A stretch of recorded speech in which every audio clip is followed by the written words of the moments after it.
Sebenarnya boleh ke tak boleh kita nak tegur suami suami buat silap ataupun kita nampak macam dia tak perasan apa yang dia tengah buat tu benda yang salah. Jawapannya boleh kita nak tegur suami. Tetapi macam mana cakap, nak minta tolong pun ada seni, nak tegur pun ada seninya. Sebab kalau kita main sembrono je tegur suami, takut apa perubahan yang ada pada dia tu hanya sementara. So kita nak perubahan atas apa yang suami buat, kesilapan tu yang kita nampak, biarlah benda tu berkekalan dan lama kelamaan dia datang dengan sendirinya. So macam mana cara nak menegur suami ni? So, first of all, kalau kita nak tegur suami, dalam hari-harian kita tu kita kena banyak perkataan positif. Kita kena banyak memuji dia dulu supaya bila ada benda yang kita nak bagi tahu dia, kita take note macam dia buat salah, dia akan memasang telinga. Kalau setiap kali kita nak bercakap dengan dia tu benda yang negatif je, setiap kali nak bercakap je dia ada salah, setiap kali nak cakap je dia ada benda salah, so dia pun tak tahu sebenarnya apa yang aku buat betul. Jadi sebelum kita nak menegur tu, kita kena banyakkan perbualan kita sebelum-sebelum tu, banyakkan positif, puji. Puji tu bukan puji saya saja ataupun bukan nak buat puji, tak. Apa yang dia buat betul, apa yang dia buat baik, suami buat baik, kita puji, cakap terima kasih dengan dia. Lepas tu, bila kita nak tegur tu, kita buka mukadimah. Abang ke sayang ke, nak tegur suami. Memanglah kadang-kadang kita dalam keadaan marah kan, tapi kita dalam keadaan marah kita nak tegur dia tu, dia macam tak masuk sangat. So kita panggillah dengan panggilan yang paling bagus sekali. Kita nak tegur suami kena ada satu matlamat yang dia tahu bahawasanya kita takut dia terlepas pandang. Bukan sebab kita marahkan dia, kita emosional, kita nak membalas dendam, bukan. Kita nak beritahu dia supaya dia perasan benda yang dia buat tu. Abang, saya percaya kat abang, kita macam nak putus kata kan. Saya percaya dekat abang, tak ada masalah sebab saya kenal abang sangat-sangat. Sebab saya takut nanti kalau abang terlalu ramah dengan kawan-kawan sekerja abang, takut kawan sekerja abang yang lain macam ataupun salah pick up message tu. Sebab saya faham apa abang memang karakter abang sangat-sangatlah disenangi. Siapa je yang tak suka berada kat keliling abang, semua orang rasa senang. Saya tak sangkal benda tu, tetapi kita takut orang lain punya ambilan tu yang lain macam. Tu je saya risau. Saya tak risau kat abang, saya percaya kat abang, tak masalah pun. Contohnya begitu. So dia tahu bahawasanya kita nak betulkan dia, takut dia tak perasan. Kedua, kita jangan memadankan muka. Kalau kita sounded macam kita ni memadankan muka, something dah happen, something buruk happen, so kita memadankan muka, maka teguran itu tidak akan menjadi satu perubahan kepada dia.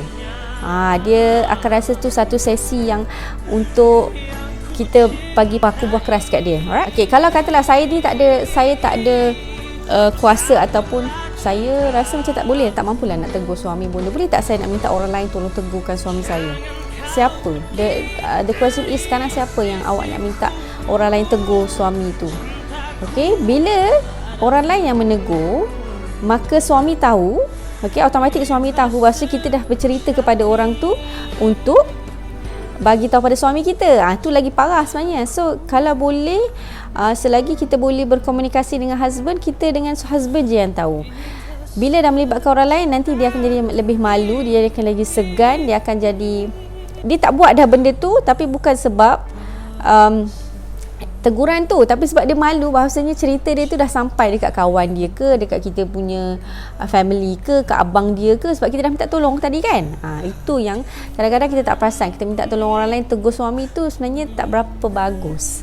Melainkan kalau kita memang tak ada kuasa ataupun suami tak berapa nak dengar kita cakap, boleh, tapi kena pandai-pandai supaya apa yang kita sampaikan kepada orang ketiga itu tak membuka aib. So kita selit sikit, pasal kalau suami pula, bila suami pula merajuk, suami pula marah, apa nak buat? Nanti ada orang tanya bonda, takkan suami je yang kita ni, kalau saya merajuk macam mana? Tak, sekarang ni kita cakap pasal kalau tiba ada masa-masa yang kita buat silap kan, ada masa-masa yang kita yang salah. So bila kita buat salah tu, sometimes memang suami akan merajuk lama, dia diam, dia tak bercakap dengan kita. So kalau jadi macam tu, apa yang you all kena buat adalah nombor satu, keep on minta maaf lah. Sebab dalam masa kita minta maaf tu, dia akan senyap tak berkomunikasi dengan kita selalunya. So itu yang kita dah jadi macam stres tau. Kita tercari-cari apa aku nak buat. Jadi kita akan macam spam dia. Kita akan tanya kenapa awak tak respon, kenapa. Tapi the nature of seorang lelaki adalah dia memang akan berdiam supaya dia tak bercakap benda-benda yang tak elok, ataupun dia nak elakkan diri dia daripada memburukkan keadaan, sebab tu dia diam. Selalunya lah. Okay. So kalau kita ada buat salah dengan suami dan suami diam, kita biarkan dulu. Tapi keep on minta maaf dekat dia, keep on bagi clarification. Dan apa cara yang paling best sekali? Kita nak minta maaf dengan dia? Macam boleh selalu cakap, change in behaviour is the best apology. So kita, apa yang suami tak suka kita buat tu, kita immediately tukar. Bukan kata ambil masa. Sama juga kita buat, kita ulang benda yang sama je. Jangan immediately tukar. So daripada usaha kita nampak kita nak tukar apa yang kita selalu buat dia marah tu, dia akan jadi sejuk. Apa yang kita perlu elakkan kalau suami tengah marah? Tolong jangan provoke lagi. Provoke as in, okay, saya faham saya ada salah, tapi abang pun ada juga. Itu yang susah tu. Kita nak mention yang dia pun salah. Okay, at salah satu krisis yang kita pun ada salah, suami pun ada salah, kita jangan mention salah dia. Kita just concentrate dengan salah kita. Pada masa yang sama, kalau kita concentrate dengan salah kita, dia pun akan rasa bersalah. Macam asal aku macam, dia dah minta maaf, dia dah clarify, dan dia tak mention pun salah-salah suami yang lain, itu pun dah cukup bagus. So dia akan immediately sejuk macam tu.